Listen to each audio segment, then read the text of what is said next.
On the heels of the anniversary of the 1989 Tiananmen Square protests, the threat of war between China and Taiwan continues to grow. Some believe war is exactly what China is preparing for. So U.S. lawmakers are taking steps to get ready just in case. Capitol Hill correspondent Erik Rosales has more. Lawmakers tell me for far too long the threat from China has been put on the back burner, yet the communist country continues to show hostility and aggressive behavior towards the United States and Taiwan, which they believe is part of China. California Republican Congressman Mike Garcia tells me he's concerned the U.S. lacks the capacity to meet the threat. I mean, it's a threat, honestly, we didn't take seriously enough for the last 15 to 20 years, and we've shown that we have fallen behind relative to China in many domains.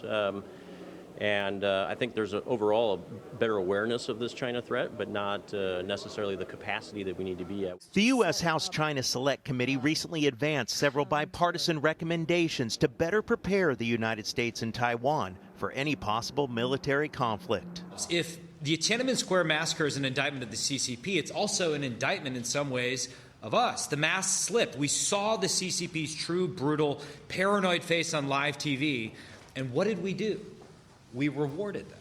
The committee recently held a roundtable commemorating the 34th anniversary of the Tiananmen Square massacre. During the meeting, a Chinese human rights activist who spent 18 years in a communist prison gave lawmakers a stern warning. Most Chinese people, in their observation, they believe Xi Jinping is preparing for war. The Chinese dissident says until democracy comes to the communist country, activists like Catholic Jimmy Lai will never be released from prison.